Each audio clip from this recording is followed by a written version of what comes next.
So hello everyone, this is C S Aninder Saraf, your friend mentor and coach. So कैसे हो आप? उम्मीद कर रहा हूँ कि आप अच्छे हैं, आपकी प्रिपरेशन अच्छी चल रही है। और आपके प्रिपरेशंस को और अच्छा बनाने के लिए हमारे साथ जुड़े हैं काजल जैन। तो अगेन, काजल की अगर मैं बात करूं, she is one of the inspiration for you all, specially in audit.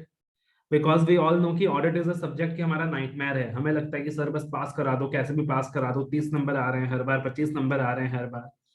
लेकिन काजल ने ये प्रूव करा है कि अगर आपको 20 25 30 नंबर आ रहे हैं ना, तो इट्स नॉट इंपॉर्टेंट कि अगली बार आपको सिर्फ पास होने का सोचना है। अगली बार आप एग्जाम्शन भी ला सकते हो, रादर नॉट ओनली एग्जाम्शन, 70 भी ला सकते हो। So it's a journey of Kajal from 28 to 70 in CA final auditing.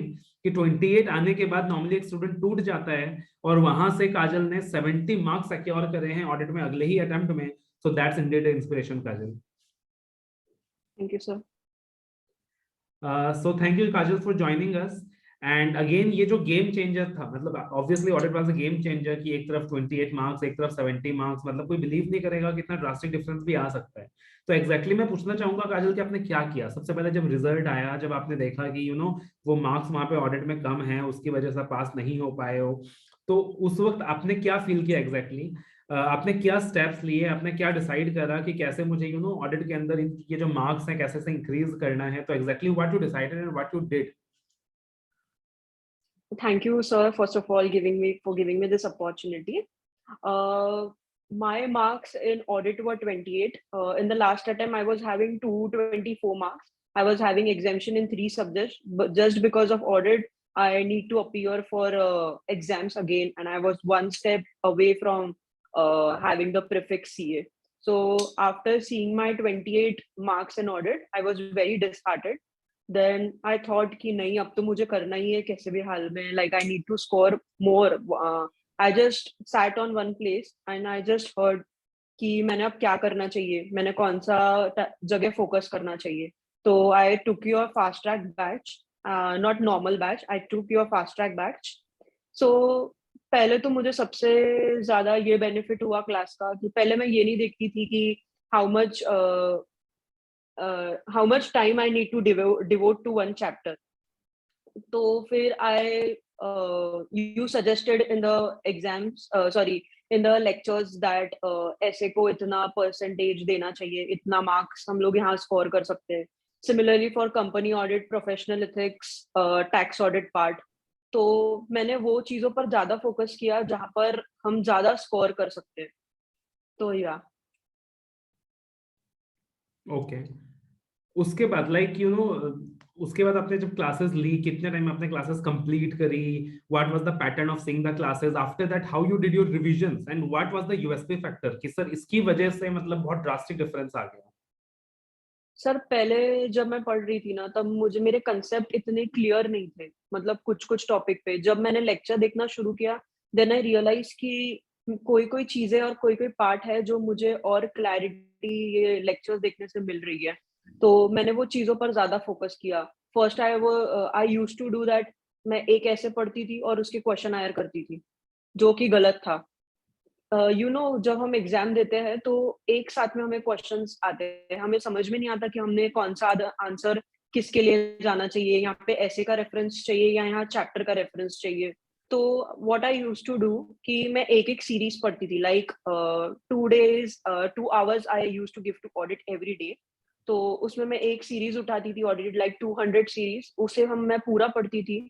और फिर मैं क्वेश्चन आयर के ऊपर जंप करती थी कि मुझे सोचने मिले कि ये कौन से पार्ट से एग्जैक्टली क्वेश्चन आया है.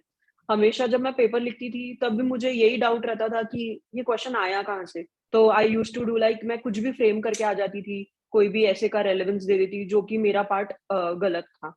तो when I saw your lectures, तो आपने हर चैप्टर्स के पहले लाइंस बताई थी that you need to give a introductory part for every chapter. तो when I used to write the exams in December 21, so I just kept in my mind that answer का अगर starting अच्छा होगा तो valuer हमारा answer आगे देखेगा. अगर पहला ही गलत हो गया तो like our whole answer, if अगर सही भी होता है तो he would not value us. So yeah, that was the plus point for me. Okay. So again, Kajal का कहना है कि जो प्रेजेंटेशन पार्ट है, आई ऑलवेज से कि फोकस ऑन प्रेजेंटेशन। तो देखो प्रेजेंटेशन कोई बहुत बड़ी चीज नहीं है, लेकिन थोड़ा सा मेहनत करना पड़ता है, उसमें काम करना पड़ता है। जैसे one of the things involve in Yes. Presentation is that how you start your answer. आपका जो आंसर है वो बेहतरीन होना चाहिए, एग्जामिनर को देख के लगे वाह मजा आ गया, रादर देन कि आपने जस्ट एक एवरेज आंसर स्टार्ट कर दिया। तो जैसे मैंने क्लासेस के अंदर प्रोवाइड कर रखा है हर चैप्टर से पहले कि आपने कैसे आंसर्स को स्टार्ट करना है, what are the lines you can use. Similarly अगर आपने क्लासेस नहीं भी ले रखी हैं किसी के, तो आप स्टडी मैट देखोगे, आप सजेस्टेड देखोगे, तो वहां से you can develop the starting lines for every chapter, every topic, and that is something that can help you out. Right, concept clear होना Yes, sir. जरूरी है। तो कॉन्सेप्ट क्लियर नहीं है तो आप कोई क्लासेस लें, क्लासेस ले लिया आपने तो उसके बाद इंपॉर्टेंट है कि रिविजन के साथ साथ आप प्रेजेंटेशन में काम करें। आपके टीचर ने आपको प्रेजेंटेशन का एक्सपेक्ट बताया है, तो accordingly you can use that. वरना आप स्टडी मैट देख सकते हो, सजेस्टेड आंसर्स देख सकते हो, आरटीपीस एमटीपीस देख सकते हो, वहां से you can develop that technique, that hack of writing the answers. Yes, sir. उसके बाद काजल, जैसे कि आपने बताया 2 hours every day you use to give for audit, तो एग्जाम तक Yes, sir. 2 घंटे Yeah. आपको डेली देने हैं ऑडिट के लिए। हाँ, daily. Great. Yes, sir. Because the thing is audit, we can't remember it. We can understood everything. Like हमें सब समझ तो आ जाता है, but हम उसे interpret कैसे करते हैं, हम उसे memorize कर सकते हैं, वो सबसे main part है. And how you manage that 1.5 day of revising the entire audit is very, very important. So what I used to do is, like for company audit, I used to see the lecture.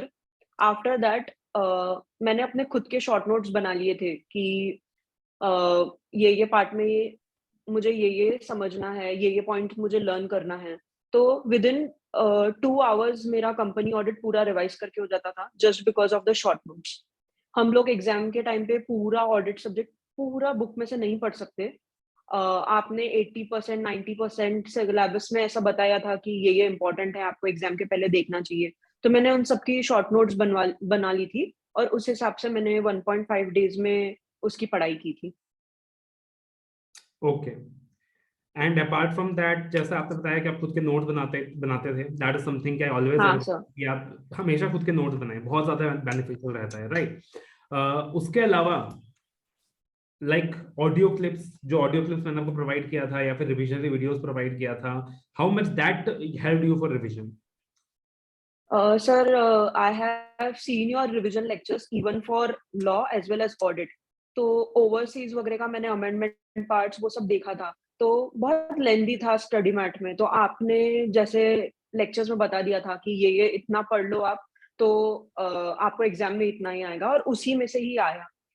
तो इसमें हमारा बहुत ज़्यादा time save कर दिया। Note बहुत concise थी कि हम लोग पढ़ सकें उससे। तो टाइम बहुत सेव हुआ, मतलब लॉन्ग टर्म पर्सपेक्टिव के हिसाब से नहीं, बट जो 1.5 डेज़ में हमने पढ़ना चाहिए, उसका बहुत ज़्यादा इम्पोर्टेंस है कि कैसे आप रिवाइज़ कर सकते हो और सब कुछ कर सकते हो। इवन ऑडिट की जो बुकलेट थी, जो आईसीएआई ने प्रोवाइड की थी फॉर एमसीक्यूज़, आई हैव टूक योर बुकलेट एज़ वेल।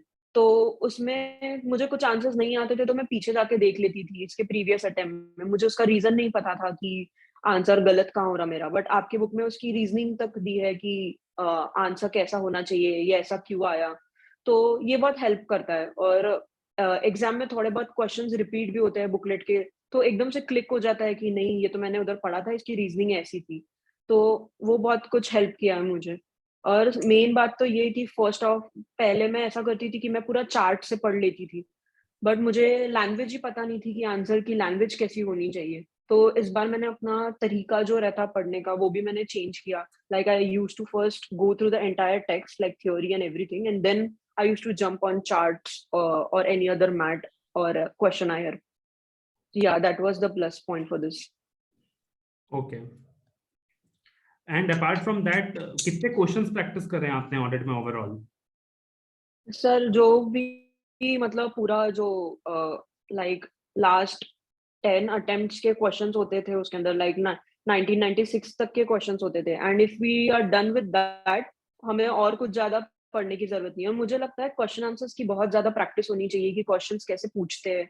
हमें कंसेप्ट तो क्लियर हो जाता है, बट एग्जाम में कैसे घुमा के हमें पूछ सकते हैं, वो ज्यादा फोकस करना चाहिए, ज्यादा से ज्यादा क्वेश्चंस देखने चाहिए। और चैप्टर खत्म होने के बाद ही क्वेश्चन आंसर्स नहीं करने चाहिए, क्योंकि हम लोग वही पढ़ रहे हैं और उसी के क्वेश्चन आंसर्स कर रहे हैं, तो हमें तब जम ही जाना है, मतलब आ ही जाएगा। But if you do like 4 or 5 chapters together and then you jump to the entire questionnaire, तो फिर हमें समझता है कि नहीं, इसका रेलेवेंस इधर भी आ सकता। लाइक कंपनीज एक्ट का ही मैं एग्जांपल लूँ तो उसमें एसेज भी मेंशन करने पड़ते हैं और सेक्शंस भी, तो हमें उसका रेलेवेंस समझ में आता। मुझे लेक्चर्स में लिंकेज भी बताया था कि ये चैप्टर्स में अगर ये हुआ तो मतलब ये ऐसे का रेलेवेंस देना चाहिए, तो वो सब मैंने नोट डाउन करके रखा था, तो वो मुझे बहुत बेनिफिट हुआ। तो मैंने लाइक प्रेजेंटेशन वगैरह पे इस बार ज्यादा फोकस किया, मैं वही लैक कर रही थी कि मुझे मतलब मार्क्स ही नहीं मिल रहे थे थ्योरी पार्ट में, तो इस बार मैंने वो सब चेंज किया and I scored 70 marks in audit. Okay, that's great. And apart from that Kajal, जैसे कोई पार्टिकुलर क्वेश्चन आप नहीं सॉल्व कर पा रहे हो क्वेश्चन बैंक में, या आपको लग रहा है कि जो हमने बुक रेफर किया था या क्लासेस के अंदर हमने उसके कॉन्सेप्ट को डिस्कस नहीं किया था, बट क्वेश्चन बैंक में आपको वो चीज दिख गया, तो how used to tackle those हाँ क्वेश्चंस? सर, जो क्वेश्चंस होते थे, for example I used to, for example in ऐसे there are 20 questions and if I think that this is difficult and I am not able to answer it, I used to just get a tick mark on it.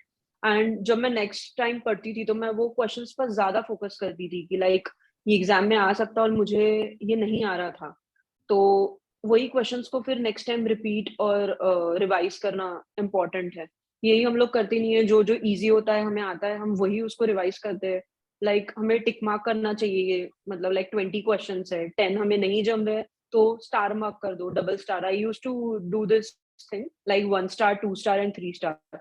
3 star is for most difficult questions जो मुझे नहीं आ रहे, 2 star is for semi questions like, and 1 star is for easy one. So exam के time पे 3 star वाले questions मैं देख कर जाती थी। So Okay, you so need to change your strategy for learning, you know. so Kajal has guided us with almost a perfect strategy for the subject.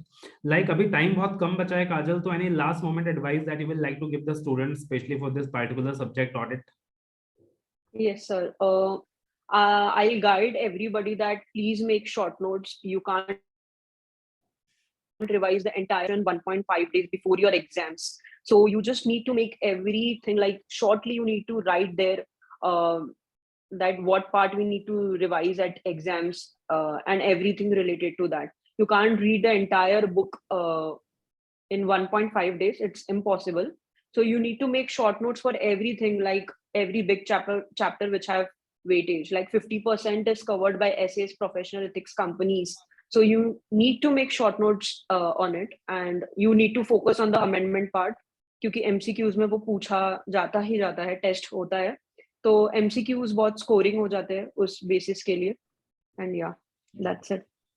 Okay, and one thing, yes, focus on presentation, जो काजल ने आपको starting में Yeah, बताया था हाँ हाँ, कि make sure कि हर एक आंसर को बेस्ट तरीके से लिखना है, because just don't focus on learning, also focus on the writing part of things, because ultimately yes, you have to go and write in the exams, right?